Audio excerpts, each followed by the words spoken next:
Lu tau gak sih Bawaslu Kudus ngadain rapat musyawarah? Hah? Bawaslu Kudus ngadain rapat musyawarah. Itu Iya. maksudnya apaan sih? Rapat musyawarah Bawaslu itu maksudnya apa? Lu gak tau rapat musyawarah? Nggak tahu. Emang kalau dari perbedaannya itu rapat musyawarah Bawaslu Kudus sama rapat yang ada di organisasi atau rapat guru itu bedanya apa? Nah, jadi sebenarnya rapat musyawarah itu rapat yang dilakuin sama beberapa belah pihak buat ngambil keputusan yang paling menguntungkan buat semuanya. Jadi mereka menerapkan sistem musyawarah. Tujuannya ya buat ngambil keputusan bersama, buat nggak ada yang biar belah pihaknya tuh nggak ada yang dirugiin gitu. Perbedaannya tuh sebenarnya cuma beda di aturannya doang. Sebenarnya kalau peserta terus tujuan kan sama, jadi beda di peraturan aja. Kalau peraturan di sekolah itu berarti kan berdasarkan sekolah atau organisasi-organisasi. Tapi kalau di Bawaslu itu berarti sesuai dengan undang-undang pemilu, peraturan KPU sama peraturan Bawaslu. Jadi intinya itu perbedaannya itu cuma di aturannya doang ya. Ya, betul. Terus kalau dari rapat Bawaslu sama rapat organisasi itu tata cara rapat Bawaslunya itu kayak gimana? Lu mau lihat tata caranya? Iya. Nih, nonton aja videonya nih. Mana? Coba lihat.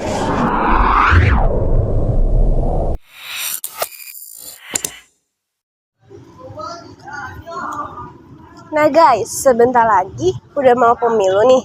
Kalian tahu nggak sih kalau pemilu tuh Bawaslu dan KPU biasanya sebelum ada pemilu mengadakan rapat musyawarah. Nah, di rapat musyawarah ini ada dua mekanismenya, yaitu rapat musyawarah tertutup dan juga rapat musyawarah terbuka. Apa sih bedanya? Nah, dalam rapat terbuka dan tertutup itu biasanya bedanya di penyelenggaraannya. Nah, di rapat tertutup itu diselenggarakan secara privasi. Jadi dari hasil rapat tertutup itu tidak disebarkan luas secara umum. Nah, sedangkan rapat terbuka itu terbalikannya. Itu biasanya dipublikasikan ke masyarakat umum lewat siaran TV seperti Kompas TV, TV One, dan siaran TV lainnya. Nah, fun fact-nya, biasanya rapat terbuka ini diselenggarakan karena hasil dari rapat tertutup itu masih tentatif atau belum disahkan secara mufakat.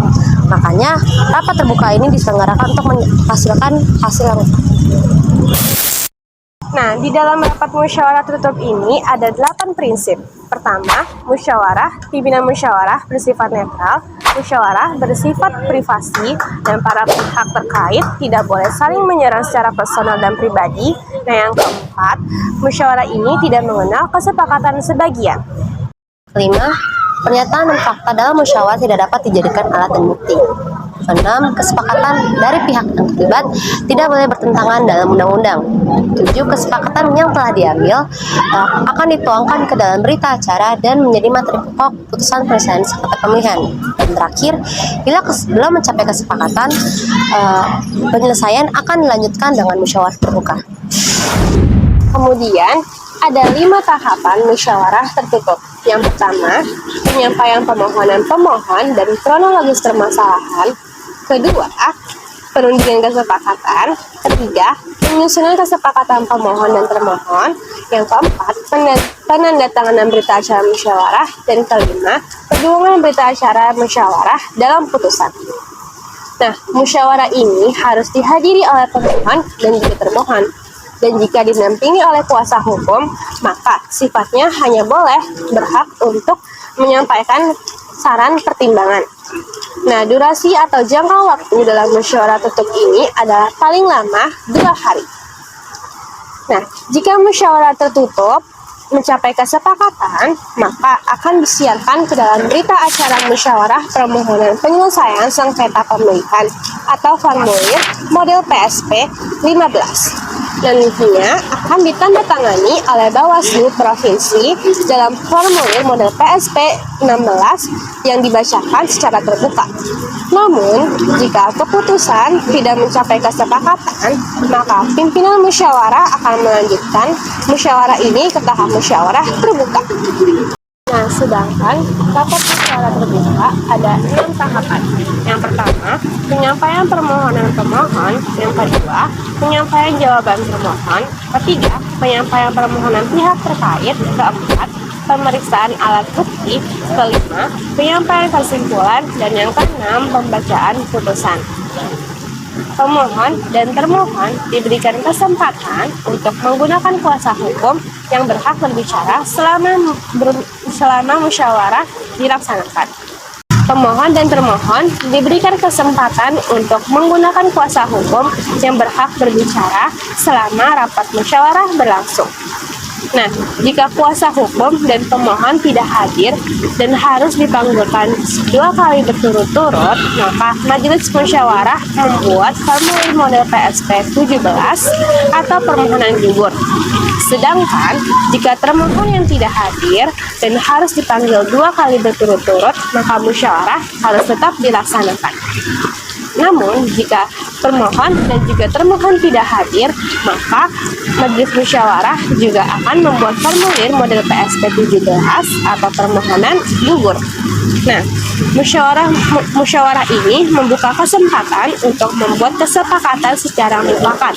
Jika disetujui oleh majelis, maka majelis akan menuangkannya ke dalam berita acara model PSP 15. Namun, jika tidak disetujui oleh majelis, maka majelis akan memutus permohonan penyelesaian sengketa pemilihan yang ditandatangani oleh Majelis Musyawarah Bawaslu Provinsi. Nah, keputusan ini bersifat mengikat.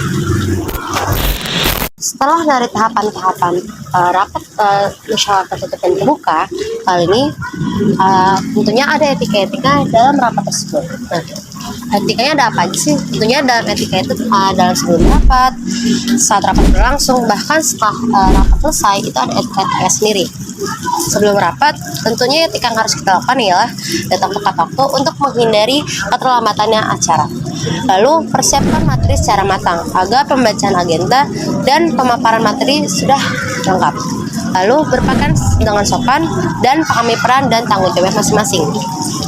Saat rapat berlangsung, etika yang harus kita lakukan yaitu hormati pimpinan untuk tidak menyela saat pembicaraan. Dengarkan dengan sopan saat pemaparan materi berlangsung, lalu gunakan bahasa yang sopan saat ingin berbicara. Usahakan untuk menghindari kata-kata kasar agar tidak adanya serangan pribadi.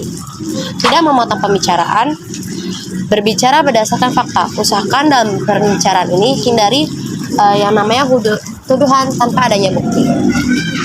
Hormati perbedaan pendapat, tetap profesional dan objektif. Fokus pada solusi untuk menghindari perdebatan yang tidak ada kaitannya dengan rapat. Lalu yang terakhir, untuk menjaga kerahasiaan agar tidak adanya kebocoran informasi sensitif ke masyarakat umum. Lalu dalam setelah rapat tentunya ada etika yang harus kita lakukan, seperti hormati keputusan untuk patuh pada hasil musyawarah yang sudah dimufakat. Lalu laksanakan tindak lanjut. Ini lebih tepatnya seperti menjalankan tugas-tugas yang sudah ditetapkan setelah musyawarah selesai. Lalu memberi umpan balik secara profesional, yaitu memberi kritik dan saran agar tugas-tugas yang dilakukan dapat diselesaikan dengan baik. Setelah diketahui etika-etika apa saja yang masih dilakukan dalam rapat berlangsung, tentunya ada contoh-contoh rapat yang baik dan benar seperti apa. Nah, dan rapat yang benar itu tentunya rapat tersebut dilakukan secara tertib dan terstruktur. Tentunya dalam rapat tersebut adanya agenda yang jelas, pembukaan, pemaparan materi, dan bahkan hasil dari kesepakatan tersebut dihasilkan secara mufakat. Lalu yang kedua, kesempatan untuk berbicara dengan adil. Nah, semua pihak yang terlibat bisa menyampaikan pendapat mereka tanpa adanya interupsi. 3. Berbasis bukti dan aturan. Keputusan-keputusan yang sudah disampaikan itu harus berdasarkan dengan data dan fakta dan regulasi yang berlaku. Musyawarah atau regulasi dalam keputusan yang diambil itu harus didasari dengan mufakat atau aturan yang sudah ada. Lalu yang terakhir, menghasilkan solusi yang baik. Dalam menghasilkan solusi ini tentunya ada langkah-langkah konkret yang harus diperhatikan dalam menyelesaikan masalah tersebut. Itu salah satu contoh-contoh dan ciri-ciri dalam rapat yang benar. Nah, apa sih rapat yang tidak benarnya seperti apa? Tentunya rapat yang ibarat tidak benar ini terkembalikan dengan rapat yang sudah sebelumnya dijelaskan. Tentunya yang pertama, tanpa struktur yang jelas, jadi tidak adanya agenda yang jelas ataupun penyusunan acaranya tidak sesuai. Kedua, saling menyalahkan dalam menyampaikan pendapat dan segala macam dan segala hal itu tanpa adanya bukti yang jelas. Jadi tidak didasari dengan fakta ataupun data.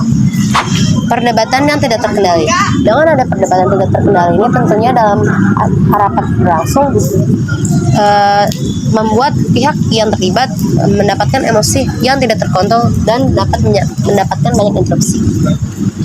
Lalu yang keempat, ada kesempatan bicara yang tidak adil, dan di mana pihak yang ingin berpendapat ataupun berargumentasi itu mendapatkan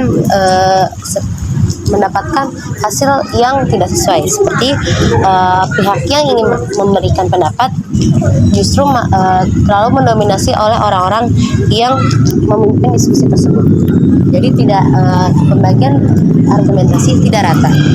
Dan terakhir, ada yang tanpa solusi, yang dimana hanya ada debat panjang dan tanpa ada hasil yang jelas. Itu adalah salah satu ciri-ciri rapat yang buruk, dan dimana dapat kita simpulkan bahwa musyawarah yang baik itu harus dijalankan secara profesional, demokrasi, dan berorientasi pada solusi.